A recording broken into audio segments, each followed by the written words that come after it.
Fala, meu povo, bom dia, boa tarde, boa noite para você que está aqui assistindo esse vídeo. Meu nome é Alain Amorim e esse aqui é mais um Papo de Bomba. E hoje, dia 20 de novembro, esse dia tão especial, Dia da Consciência Negra, eu trago aqui para vocês uma história da nossa corporação que tem tudo a ver com o dia de hoje. A história de hoje é sobre um escravo que se tornou bombeiro militar. Ficou curioso? Então calma aí que eu vou começar essa história já. Antes de mais nada, curte aqui esse vídeo, compartilha com seus amigos, tá? Se inscreve aqui no nosso canal, estamos crescendo aí aos poucos, vamos nos tornar gigantes e vamos chegando lá e preciso de você para isso, tá certo? Então curte aqui, compartilha, que a gente vai começar a nossa história e vai ser agora. Então vamos à nossa história. A nossa história ela começa no ano de 1887, lá na cidade de Cabo Frio. Na cidade de Cabo Frio tinha uma fazenda na qual a sua dona era Dona Benícia Augusta de Oliveira. Dona Benícia Augusta de Oliveira tinha um escravo chamado Valério. Valério, sendo escravo naquelas condições, 1887, não tinha muitas expectativas de vida, né? Não conseguia enxergar um futuro para ele, que não fosse aquela ali na fazenda, trabalhando dia após dia, sobre aquelas condições. Então o que o Valério decide fazer? Ele foge da fazenda de Dona Benícia, tá? Fugindo da fazenda de Dona Benícia, ele vem parar aqui no centro do Rio de Janeiro, tá? No centro da cidade do Rio de Janeiro. Chegando aqui no centro da cidade, ele começa a se habituar, começa a ver qual seria o seu futuro, né? Para onde ele ia tocar o seu rumo agora, já que tem agora um suspiro ali, né? De liberdade. Então ele enxerga uma possibilidade de arrumar um emprego no Corpo de Bombeiros. Tá? Naquela época não havia um processo seletivo, como é hoje, de prova intelectual e tudo mais. Você tinha que se inscrever e preencher tais requisitos. Tá? E ele começa a pesquisar e começa a arrumar esses documentos para preencher esses requisitos. Então, de escravo Valério, ele passa a se chamar Antônio Manuel de Oliveira. Ele consegue uma certidão para dizer que ele era casado, que ele tinha 20 anos, né? Inventou uma data de nascimento, e que era filho de Bernardino Novaes de Oliveira. E ainda consegue encaixar ali que ele exercia a profissão de pintor. Com isso, né, com esse currículo, com esses dados e tudo mais, ele consegue ingressar na corporação, consegue compor as fileiras do Corpo de Bombeiros da época, aqui no Rio de Janeiro. E com isso, ele vai trabalhando, vai se destacando nas fileiras, junto com seus companheiros, se destacando dos seus companheiros, né?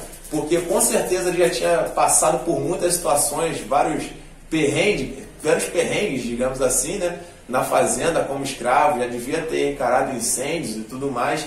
Então com isso ele consegue se destacar. Ele é notado pelos oficiais, pelos seus companheiros, como era habilidoso, como ele se destacava nas situações em que o Corpo de Bombeiros atuava naquela época, certo? Ele já relaxado, já tranquilo, achando que tinha vencido na vida, né? Que nunca mais iria voltar para aquelas condições onde vivia antigamente, eis que ele se depara com uma surpresa. Dona Benícia não ia deixar tão barato assim. Afinal, naquela época, ter um escravo era um artigo de luxo. Você ter um escravo significava que você tinha dinheiro, era um status, né? Um escravo não era barato, era algo caro. Então, um escravo fugir seria um prejuízo enorme para aquela mulher. E ela não ia deixar isso barato. Então, ela começa a propor recompensas para as pessoas em troca de informações sobre aquele seu escravo que havia fugido. E assim consegue descobrir que ele estava aqui no Rio de Janeiro e que estava servindo no Corpo de Bombeiros. Com isso, ela vai na Secretaria de Agricultura, que era a qual o Corpo de Bombeiros estava subordinado naquela época, tá? E reclamar. E falar, eu quero meu escravo de volta. Com isso, a corporação toma ciência de toda a situação em torno ali do escravo Valério, ou do Antônio Manuel de Oliveira, né? Com isso, ele pede a seus companheiros, começa a implorar, para não deixar ele voltar para aquela situação deplorável. Tanto seus amigos praças, recrutas estavam ali com ele, tanto os oficiais, ele implora para não deixar voltar. E já naquela época ali, 1887, onde o pessoal ali que estava com as ideias abolicionistas estavam com estavam fervendo aquelas ideias, né, abolicionistas, compram o barulho dele, né? Compram a ideia do Valério ali. Então, tanto os praças quanto os oficiais se mobilizam para comprar a liberdade do escravo Valério, ter ali a alforria dele. Porém, a dona Benícia não bota barato nessa situação, bota um valor, estipula um valor bem alto por ele. Então, o Corpo de Bombeiros, através dos oficiais, dos praças, do seu diretor da época, o Coronel Neiva, que também apoiou o escravo Valério nessa situação, começa a correr atrás de recursos para poder pagar aquela alforria dele. Porém, eles não conseguem juntar dinheiro, né, através deles mesmos. Porém, como eu falei, as ideias abolicionistas naquela época já estavam bastante fortes. Então, agências de seguro acabam se juntando e pagando ali a alforria do escravo Valério. Por fim, com isso, depois de tanta mobilização, tanto da corporação, tanto de empresas que tinham a corporação, tinham o Corpo de Bombeiros, né, admiravam tanto o trabalho do Corpo de Bombeiros, as ideias abolicionistas que estavam rodando ali naquela época com tanta força, eram tão fomentadas naquela época ali, então eles conseguem comprar a liberdade do escravo Valério, né, e passa a compor definitivamente a fileira do Corpo de Bombeiros, passa a ser definitivamente soldado do Corpo de Bombeiros, tá?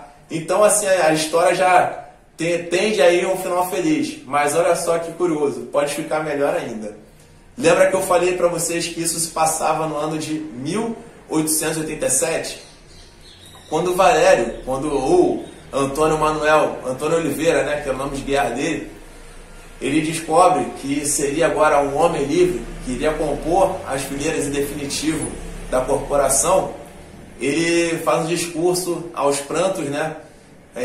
Conseguiu falar pouco, mas soluçando, ele fala que o dinheiro que ele ia ganhar a partir de então, com seu soldo, ele iria juntar para comprar a liberdade da mãe dele, que ainda estava na fazenda de Dona Benícia.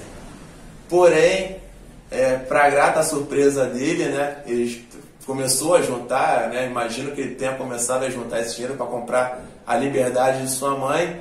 No ano de 1888, no dia 13 de maio, é assinada a Lei Áurea, então o fim da escravidão no Brasil, e sua mãe é posta em liberdade.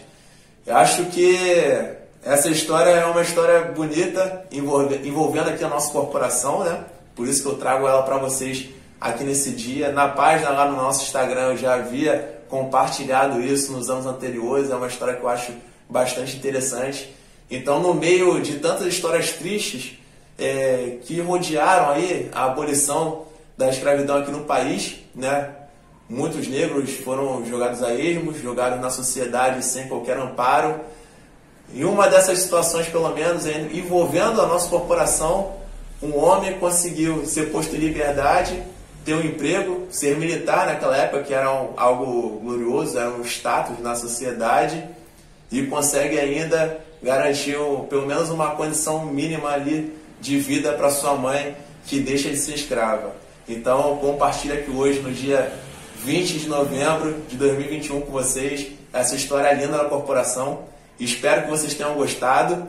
E deixa aqui nos comentários, deixa aqui o seu like, para saber se vocês querem mais histórias dessa, né? Querem mais situações do histórico da corporação. Eu, pelo menos, gosto bastante. Então diz aqui nos comentários se você gosta também desse tipo de história.